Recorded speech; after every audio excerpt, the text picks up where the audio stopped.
Ya, bismillahirrahmanirrahim. Kita melanjutkan ke teknik nutrisi tubuh ya. Nutrisi tubuh yang kita butuhkan yang utama adalah oksigen. Semakin baik oksigen yang kita serap ya, maka semakin baik pula pengeluaran oksidan yang kita keluarkan. Ya, CO2 dikeluarkan lebih banyak ketika O2 dimasukin banyak. Ya.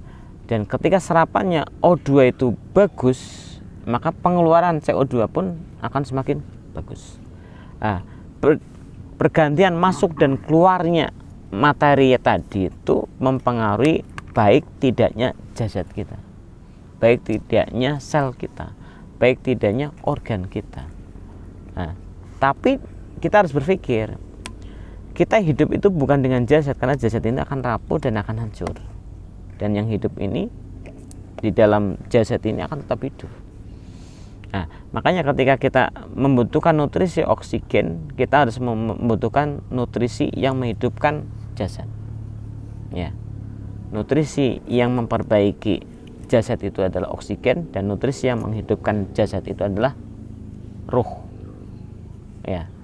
Sedangkan jasad kita sebelum ruh masuk itu pun sudah hidup, dan itu disebut dengan roh. Disebut dengan roh. Ya, kalau ngelihat dari diciptakannya manusia itu kan setelah 120 hari sudah sempurna jasadnya, itu berarti dimasukkan ruh kan? Ya enggak, masukkan ruh. Tapi kadang kita tidak paham ruh itu siapa. Gitu. Karena diri kita masih jadi roh, masih ngikutin material tubuh kita. Pengen kulit itu halus, tapi nggak pengen hati itu halus. Pengen wajah kita itu kelihatan ganteng atau cantik, tapi nggak pengen hati kita itu ganteng atau cantik. Dan itu nggak terbesit di sini gitu. Di otak kita yang terbesit itu hanya material ini aja. Maka kita tetap roh. Kita tetap roh. Nah, untuk mencapai pada titik di mana kita menjadi roh, ya itu tadi. Sadarkan nafas yang kita masukkan dengan waktu-waktu yang sudah ditetapkan, dengan gerakan ritual yang sudah ditetapkan juga. Kemudian sadarkan kalamnya ketika melakukan di waktu itu, gerakan-gerakan yang dilakukan di waktu itu. Jadi ketika sudah melakukan itu, maka kita akan menghasilkan daripada dimensi jasad kita, juga dimensi ruh kita akan masuk ke sana. Dan itu dibutuhkan bagi mereka-mereka yang pengen hidupnya punya jangka panjang. Jangka panjangnya baik di dunia maupun di akhirat kelak. Karena hanya orang-orang itu yang bisa mengaplikasikan daripada syariat. Banyak orang pintar syariat, tapi justru kehidupannya malah banyak menyalahkan orang lain. Terpaku menyalahkan orang lain karena yang dia pahami pasti sudah diamalkan gitu kan. Baru paham padahal ya. Baru paham, belum mengamalkan, tapi sudah yakin mengamalkan. Akhirnya apa? Gampang menyalahkan orang lain. Beda dengan yang sudah paham kemudian mengamalkan, maka dia tidak gampang menyalahkan orang lain. Karena yang terjadi apa? Ketika seorang udah paham kemudian dia mengamalkan, yang terjadi pada dirinya adalah membimbing orang lain. Akan membimbing, bukan nyalahkan. Kalau ketika membimbing dengan menyalahkan itu kan beda. Ketika membimbing itu kan dia akan memperlihatkan dengan gerakan-gerakan badannya, gerakan-gerakan perkataannya, gerakan amaliyahnya tiap hari di depan masyarakat, bukan berkhotbah wungkul, bukan menyampaikan kalimat wungkul gitu. Tapi ketika orang itu sudah mampu menjadikan ilmunya sebagai sebuah amal, maka dia akan menjadi sebuah teladan di tempat duduknya, di tempat jalannya, dimanapun gitu. Itu konsep daripada ketika nanti kita sudah bisa menyadarkan kalam dan menyadarkan nafas kita. Ruh kita hidup, jasad kita hidup. Ya, panjangnya umur kita di dunia ini akan bermanfaat, dan panjangnya kita di akhirat nanti akan selamat. Manfaat di dunia, selamat di akhirat. Nah itu, jadi bukan sebuah konsep tidak berbekas, tapi kita punya konsep yang akan bisa memanjangkan daripada kehidupan kita. Ini kehidupan yang fana, kehidupan yang harus ditinggalkan, kehidupan yang pasti akan ditinggalkan. Jangan sia-siakan, manfaatkan kehidupan sekarang dengan jadikan kita bermanfaat. Dan salah satunya jadi seorang terapis kan. Seorang terapis itu harus bermanfaat. Khairun nas anfa'uhum linnas. Kalau kita mijit-mijit orang, kalau kita menterapi orang itu sembuh dari penyakitnya, kita sangat bermanfaat untuk mereka. Dan hari ini konsep ini tuh hilang kan. Jadi karena apa? Karena konsep ini sudah ditabrak oleh pengobatan konvensional yang menjadikan obat itu hanya menghilangkan rasa, bukan menghilangkan penyakit. Nah, hari ini kita harus sadar, bangkitlah kita. Bangkit dari diri kita sendiri untuk bisa menyehatkan badan kita, menyehatkan ruh kita. Dari ruh yang sehat, badan yang sehat, mampu mengobati orang yang sakit.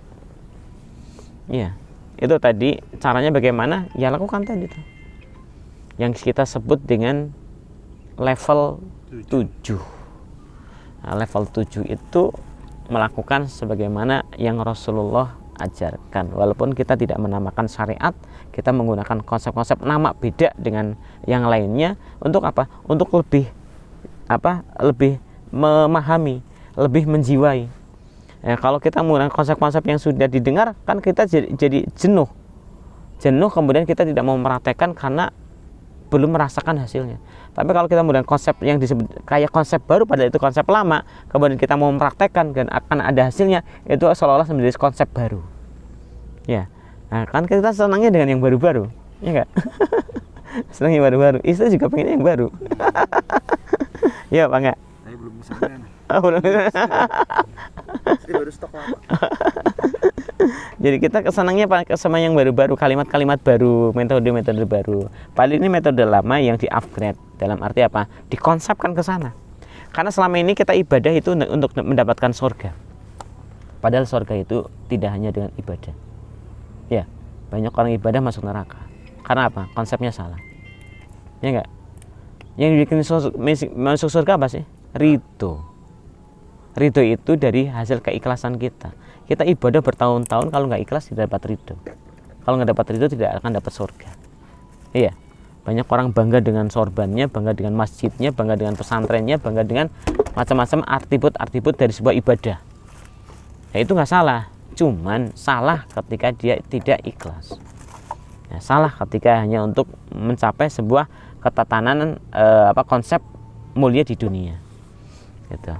Nah, jadi masuk ke level 7 dalam arti apa? Kita akan membangkitkan, menyehatkan jasad kita dan ruh kita, jasad kita dan ruh kita. Nah, kalau kita tidak masuk ke sana, maka jasad kita itu rusak dan ruh kita tidak hidup. Yang hidup hanya cuma roh. Kita hidup seperti pohon. Ya, kita hidup seperti hewan. Kita hidup seperti yang bukan manusia. Manusia itu harus sampai pada titik insan, bukan basor saja. Kalau masih basor, berarti masih seperti makhluk-makhluk yang lainnya yang di bawah derajat manusia. Ya. Kemudian untuk memaksimalkan gimana? Setelah kita masuk ke level 7. Nah, ya. Materi yang awal kemarin kita sudah sindir ke, setelah kita bisa menguasai level 7, kita masukkan ke level 21. Nah, kalau level 12 itu nanti level kodam. Bukan khodam ya, level kodam.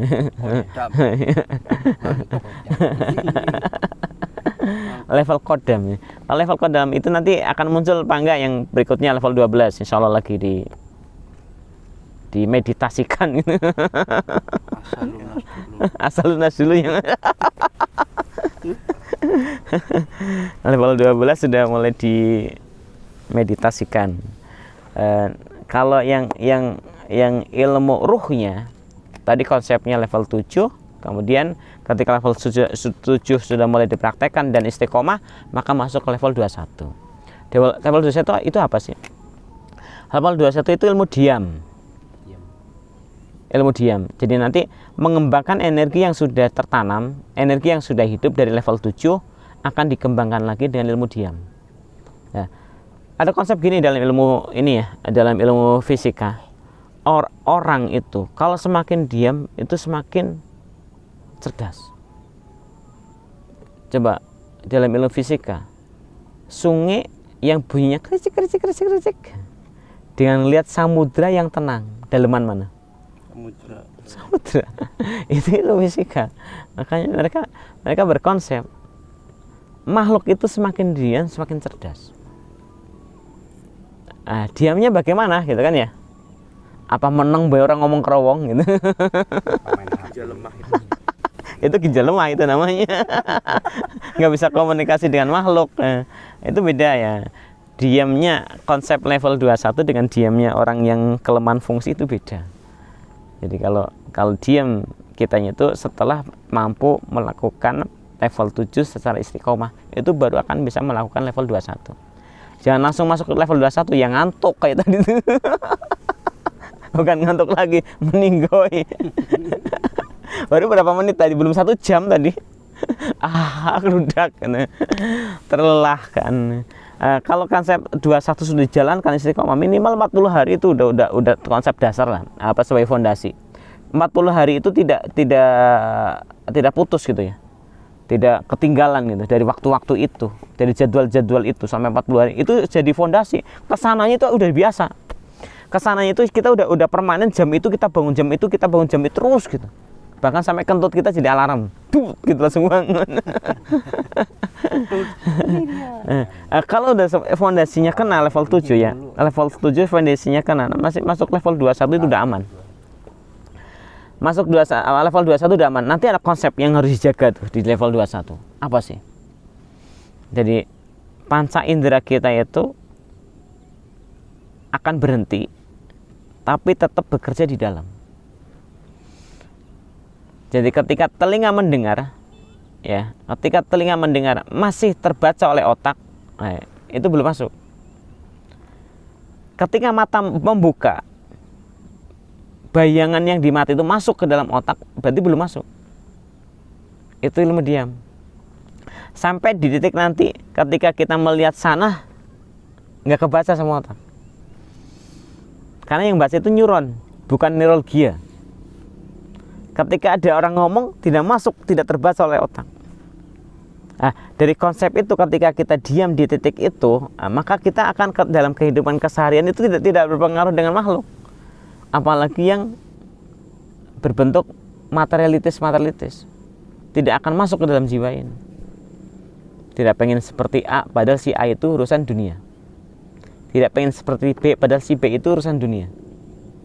Ya, bla bla bla bla bla. Dia bisa sodokoh besar. Kita pengen apa sih sodokoh besar? Terkenal.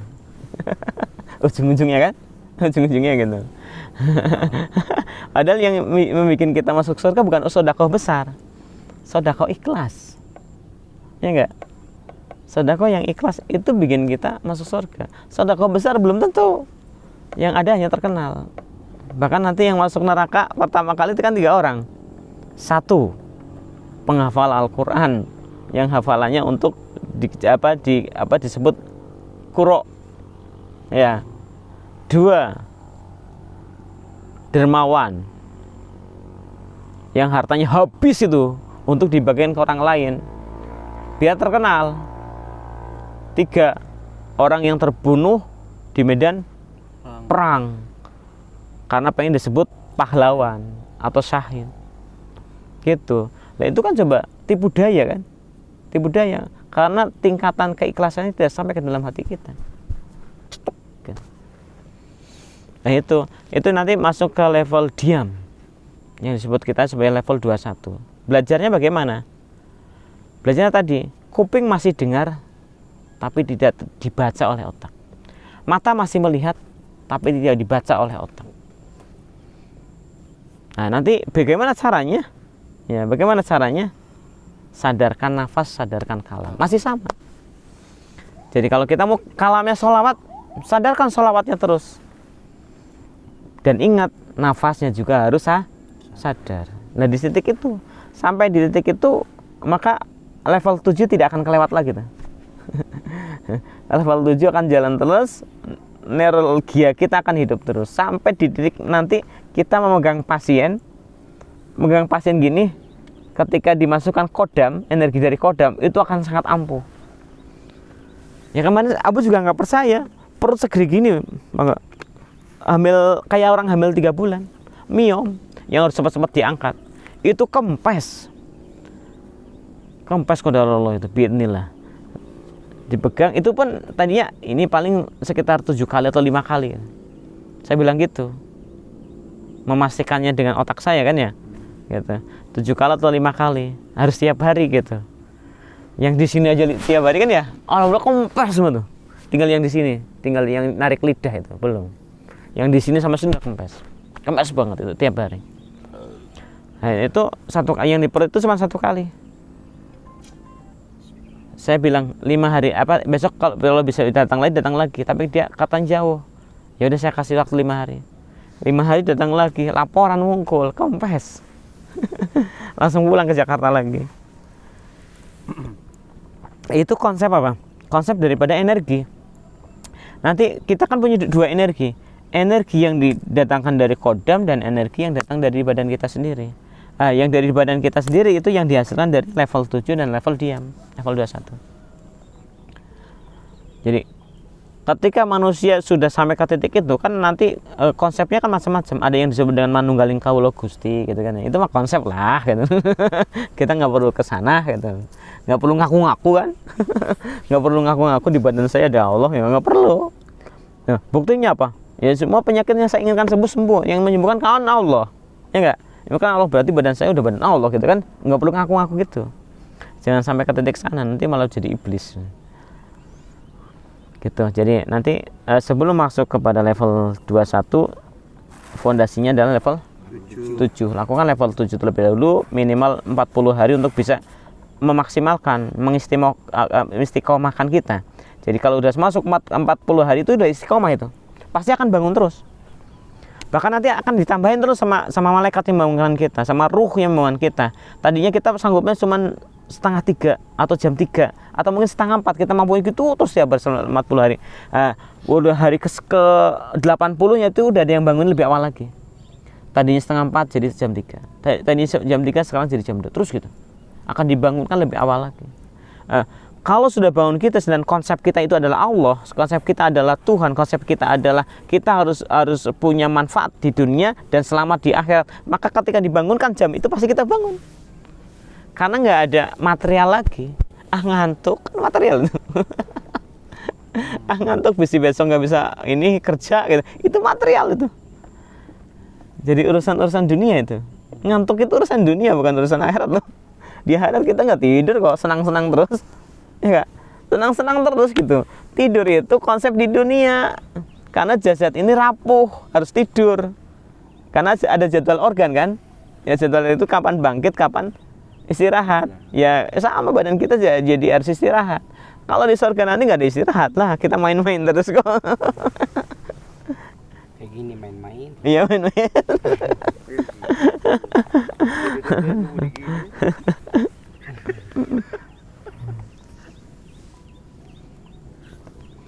Ya, jadi konsep tadi itu bukan konsep sembarangan. Jadi kalau kita mau melakukan secara istiqomah, kita akan selamat. Kemudian bedanya dengan aliran kebatinan apa sih? Ya, aliran kebatinan. Ya, disebut dengan aliran kebatinan. Ya ini sebenarnya aliran kebatinan, gitu kan. Cuman beda dengan disebut aliran kebatinan yang hari ini ada. Ya, aliran kebatinan itu kan memaksakan yang belum mampu jadi mampu. Artinya pakai khodam. Ya. Sehari jadi gitu. Bukan sehari, sejam jadi. Ya cuman diginiin food gitu atau dikasih ke air suruh minum jadi. Ya kan kurang sabar, dibikin instan. Itu aliran kebatinan hari ini. Dibikin instan. Kalau kita betul-betul masuk kepada aliran kebatinan yang notabene-nya tidak menggunakan khodam ya, tidak menggunakan makhluk-makhluk dari bangsa sana, ya itu harus istiqomahkan kita. Istiqomah itu akan menghasilkan ikhlas. Nah, dari sana tidak ada permainan dari dunia ini. Hidup kita itu tujuannya jelas. Tidak ada berleha-leha. Tidak ada konsep yang menjadikan kita mubazir. Nyanyi boleh nggak nyanyi? Boleh. Iya, hukum nyanyi itu kan ada 2. Halalnya halal, haramnya haram. Tergantung di titik mana kita akan melakukan itu. Ulama-ulama dari dulu zaman bahala itu menggunakan syair-syair. Ada syair yang dikalamkan, ada syair yang dinyanyikan. Sunan Bonang bahkan sampai bikin tengklang tengkelung tengklang dengkling gitu kan ya. Sampai bikin gitu. Itu konsep. Hari ini tengklang tengklang buat ebek. Ya, tergantung. Iya, beda looping. Jadi tergantung konsep mana yang akan kita lakukan. Karena bedanya sangat tipis sekali. Bahkan sampai di titik kita jadi aliran kebatinan pun kan dengan aliran kebatinan yang sudah beredar itu kan hampir mirip. Ya, bedanya tipis. Kalau yang aliran kebatinan yang hari muncul itu mereka menggunakan konsep percepatan waktu. Ada yang mengatasnamakan tarekat, ada yang mengatasnamakan apa ya, reiki itu, iya, model-model gitu. Ada yang menggunakan bioenergi atau macam-macam lah, atas nama itu. Nah, tapi hari ini coba kita gunakan yang sudah menjadi konsep selamat ya, badan kita selamat, tidak menggunakan makhluk-makhluk itu lagi, tapi kita bisa melakukan lebih dari apa yang mereka lakukan. Gitu. Kita berbicara sedikit tentang bioenergi. Bioenergi itu muncul dari badan kita yang mengolah badan kita. Dan bioenergi itu akan dikeluarkan lewat tangan kita. Secara umum tangan kita, karena tangan kita akan menyentuh pasien. Tangan kita yang akan menyentuh pasien. Pasien yang sakit akan disehatkan oleh tangan kita, melalui tangan kita, disembuhkan oleh Allah. Dan itu dengan bioenergi. Dari nanti rasanya apa sih bioenergi itu?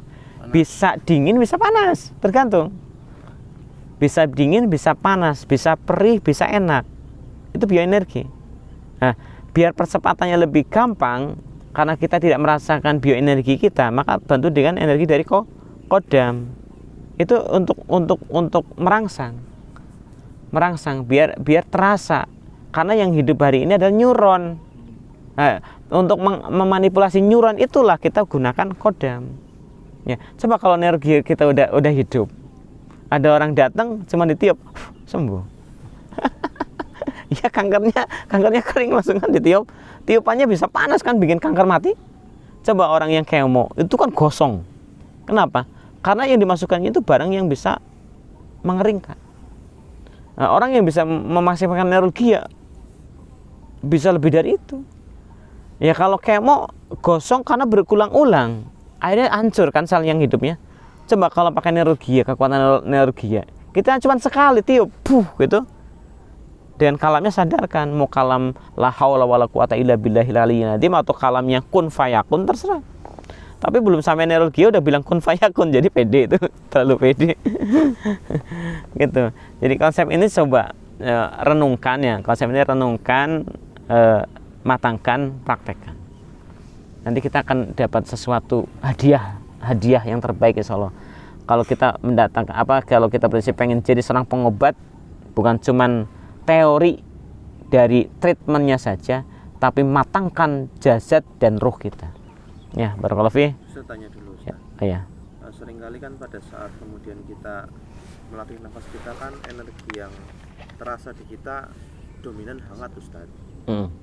Tapi tadi Ustadz bilang bahwasanya nanti kalau di pasien itu dingin, hangat. Itu yang terasa di pasiennya atau kita juga merasakan dinginnya, Ustadz? Dua-duanya. Terus itu gimana dari yang biasa kita rasakan hangat terus menjadi selama energi itu hangat berarti kita masih memaksimalkan energi neuron. Karena energi gerak itu panas. Energi alam itu panas. Energi neuron kita untuk menggerakkan tangan kita seperti energi udara dan energi air, energi apapun akan menghasilkan panas. Disebut energi kan ketika bertemunya sesuatu yang bisa menaikkan derajat, itu jadi energi, berarti panas ya. Itu masih energi material, beda dengan energi ya. Ketika energi neuron sudah bisa membangkitkan energi ya, itu nanti hawanya beda, bisa panas bisa dingin, tergantung dari sifat penyakitnya.